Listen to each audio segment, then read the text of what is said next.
Everyone, क्या हाल है आप सबके। आज इस वीडियो में हम देखेंगे कि आप अपनी एलएलपी कैसे रजिस्टर कर सकते हैं। एलएलपी काफी अच्छा कॉन्सेप्ट है, इंडिया में काफी पॉपुलर भी है, क्योंकि ये आपका कंपनी का और पार्टनरशिप का दोनों का एडवांटेज मिक्स करके देता है। प्लस इसकी कॉस्टिंग भी काफी कम आती है। गवर्नमेंट फीस हो गई या कंप्लायंसेस कॉस्ट हो गए, इसके काफी मिनिमम फीस होती है। फॉर एग्जाम्पल आप नेम अप्लाई की ही बात देख लो। नेम अप्लाई इसका बेसिक सा 200 रुपए का फॉर्म है और वहीं पे कंपनी का 1000 का है। तो हाँ, इस वजह से भी काफी पॉपुलर है। तो लेट्स स्टार्ट द वीडियो। तो अगर आप अपने लिए एलएलपी बनाने का सोच रहे हैं तो आप ये वीडियो जरूर देखिए। आई एम श्योर ये वीडियो आपके लिए यूजफुल होगा। गूगल पे आके हमको एमसीए क्लिक करना है। mca.gov.in ऑथेंटिक वेबसाइट है एमसीए की, इस पे आना है। टॉप राइट कॉर्नर पे यहाँ पे आप देख सकते हो sign in and sign up पे क्लिक करना है। यहाँ पे आके आप अगर फर्स्ट टाइम आए हो तो आपको यहाँ पे रजिस्टर पे क्लिक करना रहेगा, और अगर बना हुआ है यूजर आईडी पासवर्ड तो आपको सिर्फ लॉग इन करना है। मैं एक बार आपको रजिस्टर करके भी दिखा देती हूँ। इसमें दो ऑप्शंस हैं। अगर आप इंडिविजुअल हो तो रजिस्टर्ड यूजर पे क्लिक करके अपना पैन नंबर डाल के आप प्रोसीड कर लो, और अगर आप प्रैक्टिसिंग प्रोफेशनल हो तो आप बिजनेस यूजर पे आके ड्रॉप डाउन से प्रोफेशनल वाला रोल सेलेक्ट करके अपना इंस्टीट्यूट, प्रोफेशनल मेंबरशिप नंबर और पैन वगैरह डाल के भी इसमें प्रोसीड कर सकते हो। मेरा ऑलरेडी क्रिएटेड है, तो चलते हैं लॉगिन करने। लॉगिन फॉर एलएलपी फाइलें। लॉगिन करते ही एप्लीकेशन हिस्ट्री सबसे पहला पेज खुलता है। यहाँ पे मतलब अगर आपने कोई फॉर्म ऑलरेडी भरा हुआ है, आधा भरा हुआ है, तो उसका ड्राफ्ट दिख जाएगा, या ऑलरेडी आप फाइल कर चुके हैं तो उसका यहाँ पे एसआरएन दिख जाएगा। इसको थोड़ा सा आप राइट में ड्रैग करेंगे तो आप देख सकते हैं यहाँ पे एडिट का ऑप्शन आ रहा है। अब चलते हैं इनकॉर्पोरेशन के टुवर्ड्स। एमसीए सर्विसेज पे आके एलएलपी ई फाइलिंग पे आके फिलिप इनकॉर्पोरेशन ऑफ एलएलपी, इस पे क्लिक करना है। अब ये वाला फॉर्म फिल करते हैं। Whether the name is already approved by ROC, तो अगर आपको यहाँ पे नेम अप्लाई करना है तो नो करेंगे और फर्दर आप प्रोसीड करोगे। इसका तो आपको मैं अलग वीडियो में बता चुकी हूँ, बट हम क्या करेंगे, हम येस करेंगे क्योंकि हमने ऑलरेडी नेम अप्रूव करा रखा है, और फिर हम यहाँ पे उसका एसआरएन डाल देंगे। ये देखिए अपने आप ही इसने नेम कैच कर लिया है। अब यहाँ से हम सेव एंड कंटिन्यू करके आगे प्रोसीड करेंगे। Data save successfully, okay, and then next. LLP की डिटेल्स। अब हमें यहाँ पे address of the registered office of LLP, जहां पर भी आप इसका एड्रेस बनाना चाह रहे हैं वहां का एड्रेस डाल देते हैं। मैं फटाफट इसका एड्रेस फिल कर देती हूँ। नेक्स्ट है आपका लॉन्गिट्यूड और लैटिट्यूड। ये आपको ऑनलाइन मिल जाएगा गूगल पे। आपको बस गूगल पे जाके लॉन्गिट्यूड एंड लैटिट्यूड, आपका जो भी एड्रेस है आप उसका एड्रेस डाल दीजिए। बस इसको आपको कॉपी पेस्ट करके वहां पे लिख लेना है। Jurisdiction of the police station भी आपको गूगल पे मिल जाएगा। इसी पिन कोड का या इस एरिया के नियर का आप गूगल पे सर्च कर सकते हैं। Contact details, mobile number and email ID, ये मैंडेटरी है, ये हमें डालना ही डालना है। अगर आपकी एलएलपी की अलग से ऑफिशियल बने हुए हैं ये दोनों, तो आप वो लिख दो। अदरवाइज किसी भी एक डेजिग्नेटेड पार्टनर का भी आप लिख सकते हो, काम चल जाएगा उससे। अटैचमेंट्स, इसमें यूटिलिटी बिल्स 2 महीने से पुराना नहीं होना चाहिए। बिजली का बिल हो सकता है या आपका गैस कनेक्शन, मोबाइल बिल, कुछ भी आप यहाँ पे अपलोड कर सकते हो। और इन केस अगर प्रेमाइस आपकी रेंटेड है, ओन्ड नहीं है, तो आपको एनओसी भी अटैच करना पड़ेगा। मैंने दोनों चीजें अटैच कर ली है। फिर आते हैं नेक्स्ट पॉइंट पे। इस पे कुछ भी टाइप नहीं करना है, बस ड्रॉप डाउन से आपको ये सेलेक्ट करना है। फिर आते हैं नेक्स्ट पे, आपका बिजनेस एक्टिविटी का एनआईसी कोड। ये भी ऑलरेडी प्री फिल्ड आ रहा है क्योंकि ये हमने पहले ही फिल किया था, आप देख सकते हैं स्क्रीन पे। तो चलते हैं नेक्स्ट पॉइंट पे। इसमें आप देख सकते हैं कि काफी सारी डिटेल्स मांग रहा है, जैसे कि डेजिग्नेटेड पार्टनर की, इंडिविजुअल की, बॉडी कॉर्पोरेट की। तो ये मैं आपको ब्रीफ में समझा देती हूँ। किसी भी एलएलपी को बनाने का एक रूल है कि मिनिमम 2 पार्टनर्स होने ही चाहिए, जो कि इंडिविजुअल या बॉडी कॉर्पोरेट हो सकते हैं। प्लस उन्हें मिनिमम 2 डेजिग्नेटेड पार्टनर भी सेलेक्ट करने होते हैं। जो डेजिग्नेटेड पार्टनर होता है ना, उसी की जो डिटेल्स होती है एलएलपी बन जाने के बाद मास्टर डेटा पे रिफ्लेक्ट होती हैं, ना कि पार्टनर्स की।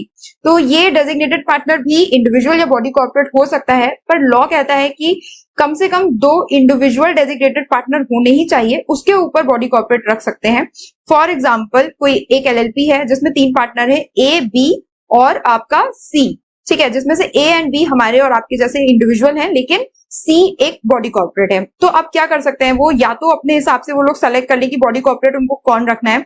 अब वो ए और बी को बना सकते हैं जो कि इंडिविजुअल है, या तीनों को भी बना सकते हैं, लेकिन वो ए और सी को नहीं बना सकते क्योंकि मिनिमम 2 इंडिविजुअल होने ही चाहिए। इसीलिए यहाँ पे आप देख सकते हो इंडिविजुअल की डिटेल्स और बॉडी कॉर्पोरेट की भी डिटेल्स मांग रहा है। आप ये वाले 4 पॉइंट फिल कर सकते हो, और जैसे ही आप इनको फिल करोगे इनका जो भी टोटल आएगा वो यहाँ पे रिफ्लेक्ट होगा। बेसिकली ए और बी पॉइंट जो है आपको फिल करने ही नहीं देगा। ये देखिए मैं आपको दिखा देती हूँ, यहाँ पे आपको सेलेक्ट ही नहीं करने दे रहा है, लेकिन जैसे ही हम यहाँ पे फॉर एग्जाम्पल 1 फिर 2 और फिर यहाँ पे मान लीजिए मैंने फिल किया 1 अगेन, और फिर बॉडी कॉर्पोरेट यहाँ पे मैं 0 कर देती हूँ। तो अकॉर्डिंगली आप देख सकते हो कि यहाँ पे भी चेंज हो रहा है सारा का सारा। ये देखिए, आप ये देख सकते हो ये चेंज हो गया है। एंड सिमिलरली इसमें भी यही है, ये 4 हमको फिल करने हैं एंड ऑटोमेटिकली ये वाला जो इसका जो टोटल आएगा वो फिल हो जाएगा और फिर सबसे लास्ट में ये कंप्लीटली टोटल वाला है। ठीक है, अब इस फॉर्म में आ जाते हैं। ये तो मैंने आपको सिर्फ एग्जांपल के फॉर्म में समझाया था। अब मेरी एलएलपी में 2 पार्टनर्स हैं, वही दोनों डेजिग्नेटेड पार्टनर्स भी हैं, कोई बॉडी कॉर्पोरेट नहीं है और उन दोनों का ही डिन डीपीआईएन बना नहीं हुआ है, मुझे अप्लाई करना है। तो मुझे सूटेबल यहाँ से सेलेक्ट करना होगा, जो कि मैं कर लेती हूँ। अब हमने यहाँ पे जो भी सेलेक्ट किया था उसके अकॉर्डिंग हमको ये नीचे वाला फॉर्म फिल करने हैं। आपको रीड करना पड़ेगा, जैसे कि ये वाला मैं नहीं फिल करूंगी क्योंकि ये कह रहा है particular of a designated partner having डिन, और मेरे केस में मैंने नॉट हैविंग डिन पे सेलेक्ट किया है।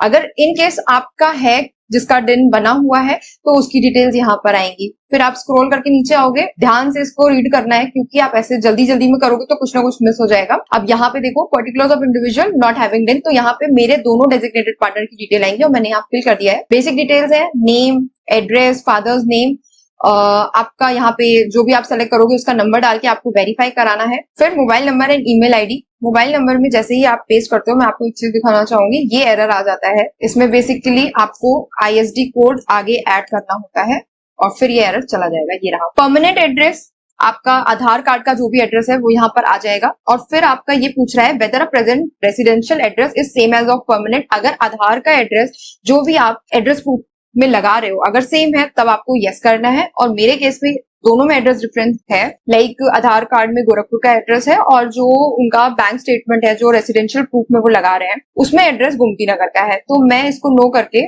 उसी के अकॉर्डिंग चेंज कर दिया मैंने। ठीक है, आपको भी ये करना रहेगा। फिर आईडी प्रूफ में ड्रॉप डाउन में ये ऑप्शंस हैं, voter ID, passport, driving licence and Aadhaar. ये थोड़ा सा कंपनी से डिफरेंट है क्योंकि जब आप कंपनी इनकॉर्पोरेट करते हो तो आईडी प्रूफ में आधार का ऑप्शन नहीं आता है, यहाँ पे आता है। तो अगर आपके पास आधार है तो आप आधार लगा सकते हो आईडी प्रूफ में। रेसिडेंशियल प्रूफ में ये सारी चीजें मांगता है। बैंक स्टेटमेंट अगर आप लगा रहे हो या इलेक्ट्रिसिटी बिल लगा रहे हो या मोबाइल बिल या टेलीफोन बिल, तो प्लीज मेक श्योर कि वो 2 महीने से ज्यादा पुराना ना हो। उसके अलावा आइडेंटिटी प्रूफ का नंबर, यानी कि अगर आपने आधार सेलेक्ट किया है तो आपको आधार कार्ड का नंबर डालना है, या आपने वोटर आईडी किया होता है, पासपोर्ट, तो आपको उसका नंबर डालना होता है। और रेसिडेंशियल प्रूफ में जैसे मैंने बैंक स्टेटमेंट सेलेक्ट किया तो मैंने यहाँ पे अकाउंट नंबर ऐड कर दिया है। फिर आप आईडी प्रूफ और रेसिडेंशियल प्रूफ की फाइल अटैच करनी है। वैसे तो मैं एक चीज आपको दिखाना चाहूंगी कि यहाँ पे ये आपका जेपीजी फाइल भी ले लेता है। ये देखिए अपलोड हो गई है, लेकिन मैं सजेस्ट करूंगी कि मेक श्योर कि you always attach PDF file, because अच्छा नहीं लगता है, प्रोफेशनल बिल्कुल ही नहीं लगता है। आप कुछ भी कैसा भी लगा दो, तो प्रॉपर पीडीएफ फाइल अपलोड करने की कोशिश करिएगा।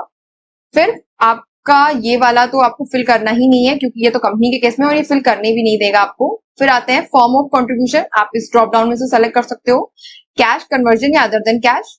और अगर अदर देन कैश है तो आपको स्पेसिफाई भी करना पड़ेगा कि किस मोड से आप कंट्रीब्यूट कर रहे हैं, आप मतलब आपके जो डेजिग्नेटेड पार्टनर है।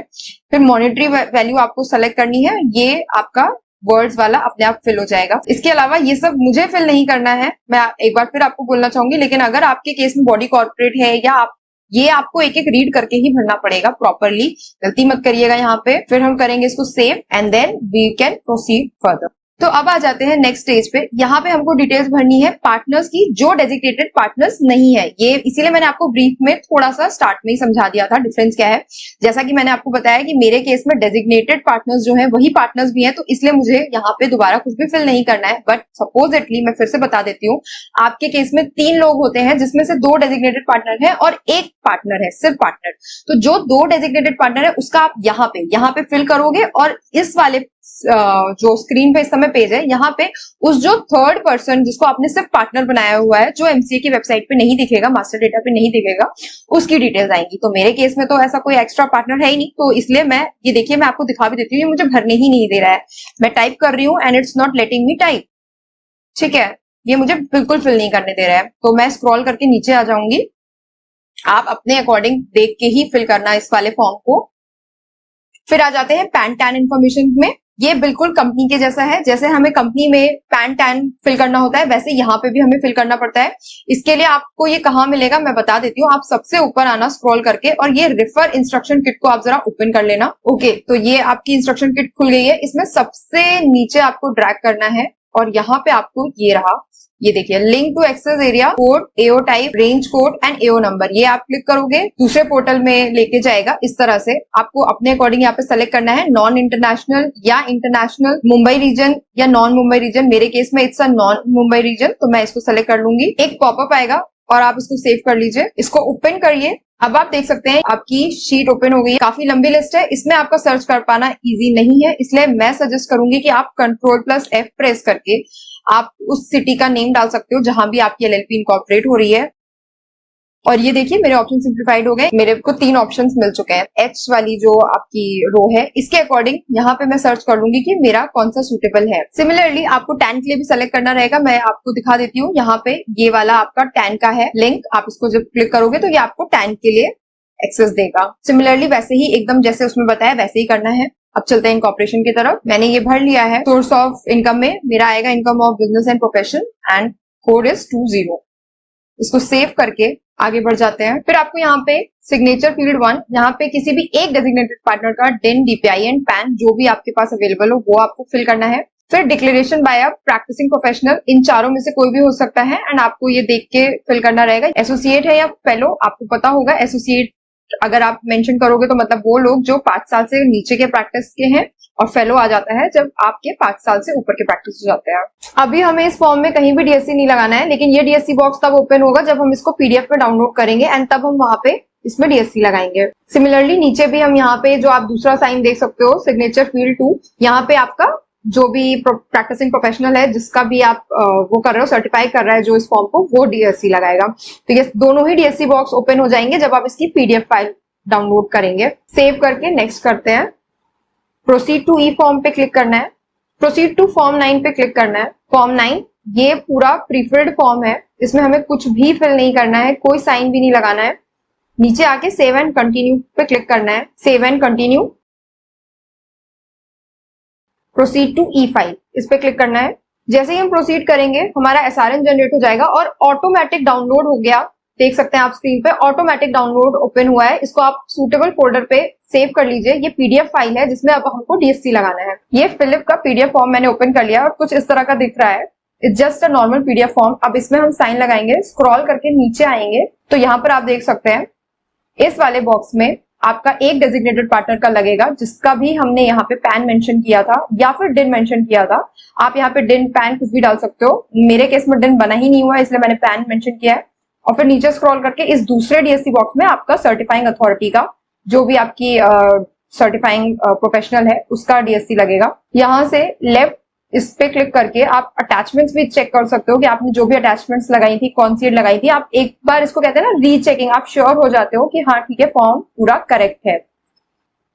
इन दोनों पे साइन लगा के हम इसको सेव करेंगे और फिर चलेंगे ऑनलाइन अपलोड करने। अब चलते हैं वापस फॉर्म में और अपलोड कर लेते हैं जिसमें हमने डीएससी लगा लिए हैं।